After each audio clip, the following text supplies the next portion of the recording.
Well, good afternoon. This is such an important day to talk about something that has been a long time coming, that we have all championed and all of us have felt so strongly about, which is bringing down the price of prescription drugs. And next week, we're going to come together and we're going to get this done to be able to make this happen and take the step that we need in the United States Senate. I want to thank Chairman Wyden, who you will be hearing from, who chairs our Finance Committee that has been leading our efforts, and Senator Klobuchar, who has been on this for a long time in Medicare negotiation and leading efforts, and Joanne Jenkins, who's the CEO of AARP, and we thank you for all the red shirts behind us. We appreciate that. We really, yes. And Larry Zarzaki, who is going to tell his story. He's been such an incredible advocate, including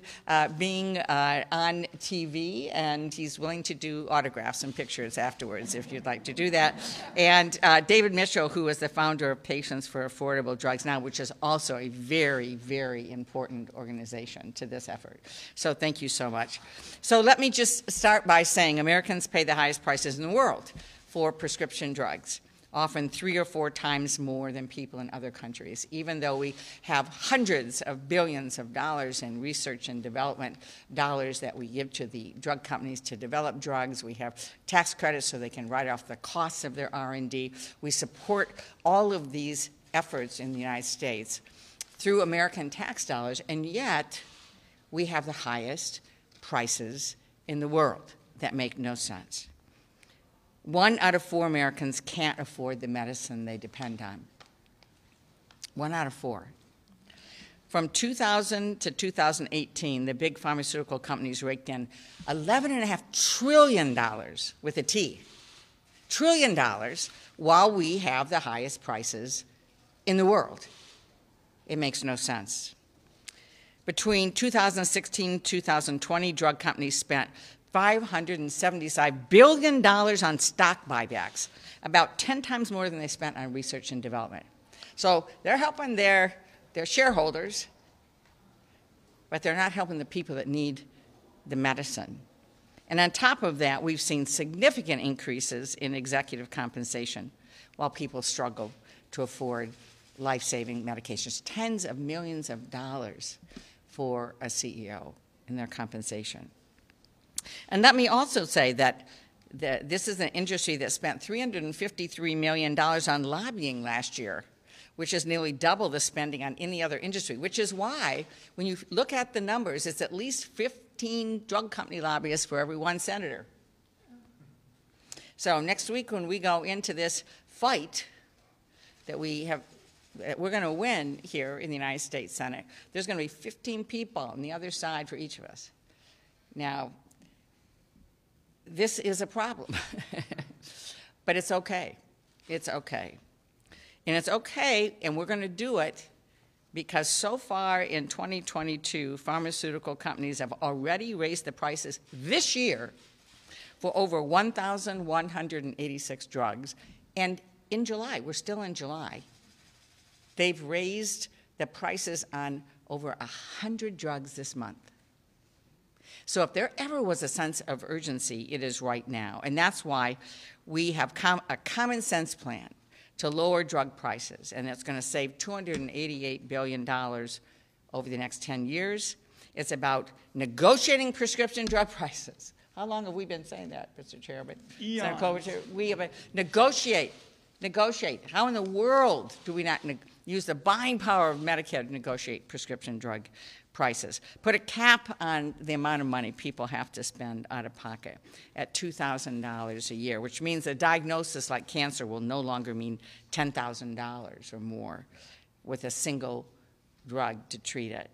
We want folks to get free vaccines and to do extra help for low-income seniors and make sure that Medicare Part D premiums aren't being increased because of bad actors in the drug companies. And we want to make sure we're penalizing outrageous drug prices. So bottom line, this is about putting people over profits.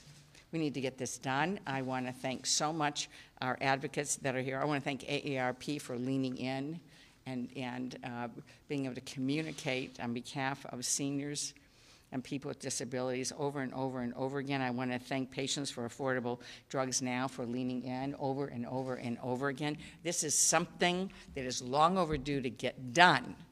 So we're going to do it. Chairman Wyden. Thank you, Senator Stabenow. And when I'm with Senator Stabenow and Senator Klobuchar and all these wonderful grassroots activists, my mom who came to all our basketball games say, make sure you're running with the right crowd. And I'll tell you, I'm so pleased to be here because political change rarely starts in a government building and trickles down. It's almost always grassroots up. And because of all of these wonderful advocates, we are now on the cusp of a once-in-a-generation opportunity to get a fair shake for the American consumer who is getting mugged at the pharmacy counter with these incredible prices. And Senator Stabenow said it very well. I'm just going to touch on a couple of points, and in the parlance of the Senate, I can yield to my friend and wonderful colleague. First, it is so important that we're now about to lift the curse of Medicare being unable to negotiate a fair shake for millions of seniors. And I don't know any other way to describe it, because the reality is people say, well, you might have some opposition at home if you have this negotiating. I said, are you kidding me? Out in the real world with our people, the opposition must be in a witness protection program, because we can't find the citizens we represent being opposed to this. That's number one. Number two, we are in the middle on the Finance Committee, and Senator Stabenow knows this, of going through the procedural gauntlet, what's called the parliamentarian. And I think we have written the textbook on how to get this to the floor of the United States Senate. My hope is we'll know by the end of this week, have a final judgment from the parliamentarian. And what the standard is what all these wonderful people have been all about, which is to reduce the cost to Medicare of the expenses associated with prescription drugs. As Senator Klobuchar has pointed out, over the years, the price gouging by Big Pharma really knows no limits. On the Finance Committee, we've been doing an investigation into the way the big pharmaceutical companies, they generate their profits in the United States, but they avoid U.S. taxes by booking everything in tax havens. So you'll hear from Senator Klobuchar about the price gouging and the number of lobbyists. And I want to make one last point, and that is when you talk about insulin, which is on the minds of millions of consumers, the Finance Committee did a bipartisan investigation and found that the supply chain is broken at every single step of the way, with the manufacturers, these pharmaceutical benefit managers, the distributors.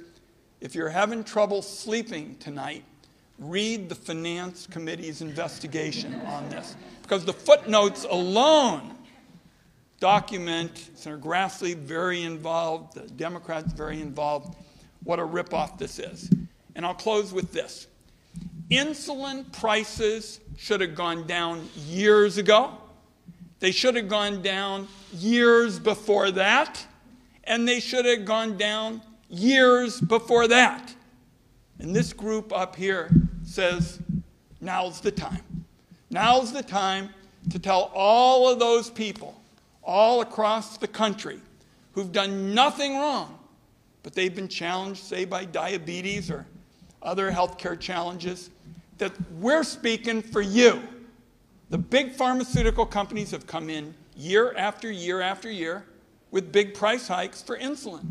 Is the drug any better? Is the drug any different? No, it's basically the same drug we've been talking about for years and years. So I'm really pleased to be here. This is the time, as Senator Stabenow says, and that's what next week is all about. In other words, lots of times in the United States Senate, you say, well, they're talking about the amendment to the amendment to the amendment, and Senator Klobuchar is the head of the Rules Committee. Everybody's eyes glaze over after a little bit of that. Not going to be any eyes glazing over next week. Next week is about a choice for the United States Senate. Are you on the side of all these wonderful people and the people who are getting mugged at the pharmacy counter? Or are you on the side of Big Pharma? And you're going to know loud and clear we're on the side of all these wonderful people and everybody who's finally going to get a fair shake next week. Thank you all. Thank you. Thank you. All right. Well, thank you, and thanks to all these incredible volunteers, and Debbie and Ron, Joanne, your leadership. You've been on a few TV ads too, not just Larry.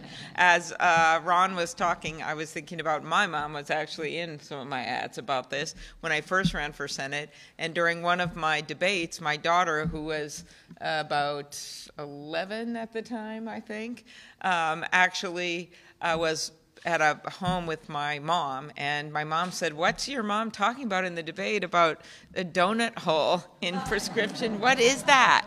And my daughter, without a beat, was able to explain the donut hole in the Medicare, and then explain, but you really have to have negotiation. That's what you do. So that is how important this is to our family, and I think to every family in America. We have been fighting for this for so long. When I first got to the Senate, I introduced one of the first bills for Medicare negotiation. Now we're up to over 30 co-sponsors on that bill, and that's starting really small. And we've got more and more and more senators that have finally realized this is crazy. When you've got the VA negotiating, as they should, good prices for our nation's veterans, our nation's 46 million seniors deserve to have just as good a deal. And the fact that we've got AARP, the biggest organization representing our seniors, in addition to David Mitchell's work and so many other organizations, has gotten us to this point. It's been a complete grassroots effort because I'm telling you, you've seen the ads. They're running right now. They're targeted to the people in this very building who are going to vote because they want them to basically side with the big money and the big lobbyists. And finally, we are saying no. We're going to start negotiating prices under Medicare. And this plan, of course, isn't everything I would have done. I've had many versions of the bill. I would actually take all the drugs and put them in. But I am more than proud to support this plan because it is a beginning. And once you get your foot in the door, honestly, we start negotiating, you can add more drugs. You can do more. And in fact, even with this plan, we start with 10 drugs. The negotiations start the next year after it passes. Then you add 10 more. Then you add 15. Then you add 15. Then you add 20, 20, 20. And pretty soon, you're going to see a complete change in culture with what the prices are under Medicare Part D. Then, because those prices go down, and it's the biggest buying block and the most active buying block in the country, you're going to see other drugs go down as well. In addition to that, the $2,000 cap will take place the following year. That is going to be a big deal after this is passed, and you're also going to just see more done on price gouging and the like. So I want to thank everyone. I'm excited to be part of this effort, and I just can't wait. After talking about this for well over a decade, we're finally going to say we got there. The ban put in by the pharmaceutical companies into law on negotiating drug prices will be lifted.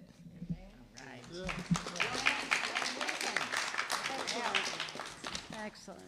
Well, good afternoon, everyone, and thank you. And first, I want to thank our volunteers who have come out, many of which this is their first outing in the last 2.5 years. So I appreciate them coming up to be a part of this. I want to start by thanking these senators. We are so grateful for the enormous amount of time and work and energy that all of you have put into getting us to this point. And we are so excited to be on the cusp of this big win for millions and millions of taxpayers all across this country who every day fight and make decisions about whether or not they're going to buy groceries or pay a bill or be able to buy their prescription drugs. So on behalf of AARP and our nearly 38 million members, we strongly urge you to pass this historic legislation to lower the price of prescription drugs. You know, Americans, as the senator said, pays 3 times more than people in other countries for the same medicine, and that's just plain wrong. There are far too many people who are focused on having to choose between paying for their groceries or paying for the medicines that they need. And because of the work that all of you have been doing in the Senate and those in the House, we're on the verge of a big win. So all that is going to finally change as we talk about the work that you guys have been doing. In fact, our founder, Dr. Ethel Percy Andrus, who started AARP some 64 years ago, brought similar kind of legislation to the Congress over 60 years ago, even before Medicare existed, to bring down the cost of prescription drugs. And so we're excited to be here with all of you to be able to get this done. This is just it has not only been a hard-fought fight, but it will put money back into the people's pockets and deliver much-needed relief for older Americans. Finally allowing Medicare to negotiate the peace of mind that will come with the $2,000 cap on the out-of-pocket drug expense, the penalty for drug companies who raise their prices higher than the rate of inflation. These are major reforms for Medicare and the more than 40 million Americans with Medicare Part D. So we're so honored to be here with you today. We hope to be here with you in the next week or so as this legislation moves forward. And I'm so honored to have with us today Larry Zerzeki, who has been our spokesperson for this campaign. For several years, Larry has been the face of AARP's nationwide campaign, a retired police officer, and he's been on this campaign to lower the price of prescription drugs. And we're so excited that Larry's here with us again today to tell his story. So, Larry. Thank you, Larry. Hello, everybody. My name's Larry Zarzaki, and I'm a retired police officer. I never thought I would find myself in the position of having a neurological disease that attacks the brain and the spinal cord, and there's no cure for. I pay about $3,800 a month after insurance. I picked up a prescription yesterday that had gone up a few $100s. My out-of-pocket cost on this prescription was $1,783.67. And it's in my man purse over there along with my other medications. Think about that. Think about that, just for a second. That's just one medication. It's incredible what our senators have done. Thank you. Thank you, Mr. Chairman.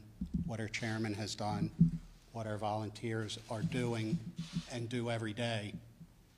It's just incredible. I heard the word cusp for 2 days. People, we're on the cusp of something that's going to make history. And thank you for being patient with my slow speech. I'm speaking as loudly as I can.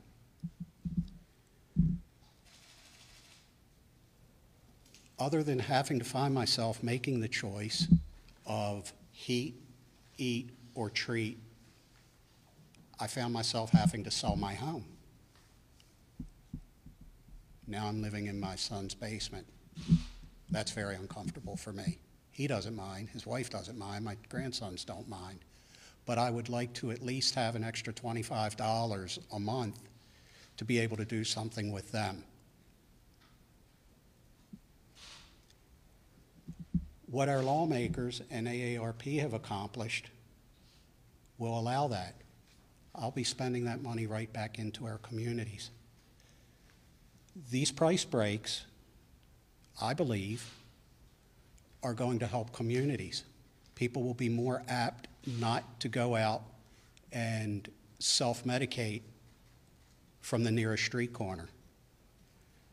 That will my belief is also that it will allow our people of aging like myself to come out and help our communities and teach our young people, because our society is failing, and it's failing bad. To wrap this up, I just want to leave you with this impression. We have 42 million people of aging in the United States. $82 billion was spent by Big Pharma in advertising.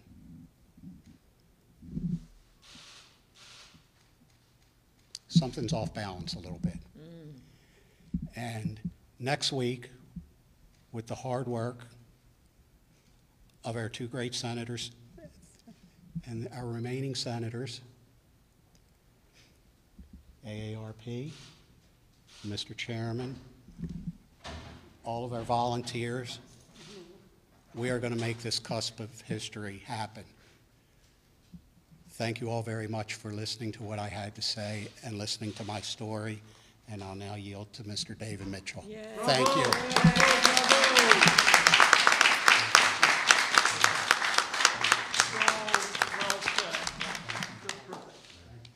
Yes. David, welcome. Thank you. Yes. I'm David Mitchell. I'm founder of Patients for Affordable Drugs Now.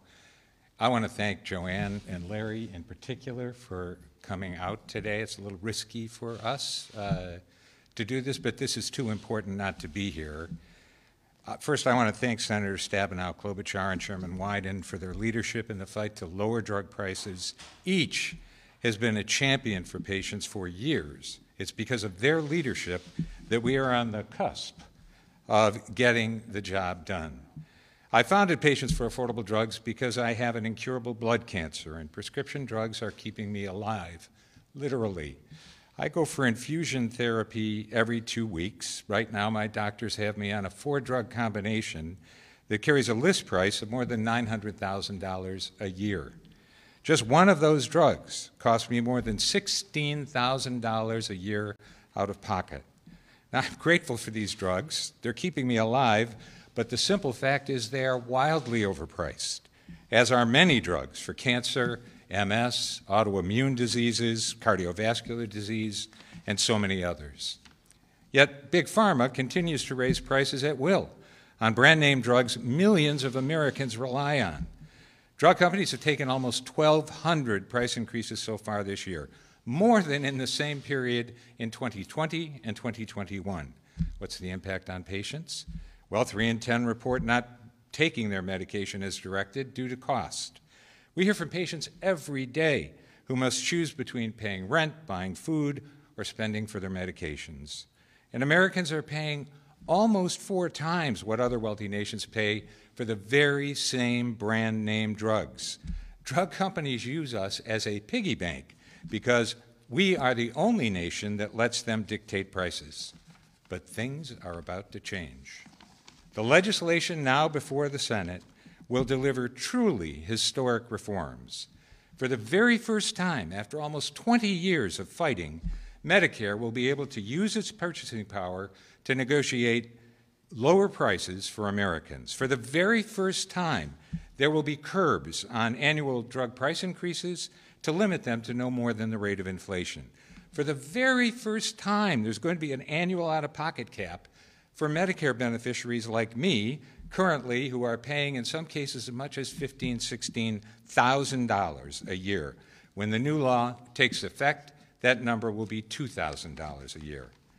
The reforms are going to make a difference in the lives of millions of Americans. They're supported by 8 in 10 voters, Democrats, Republicans, and independents alike.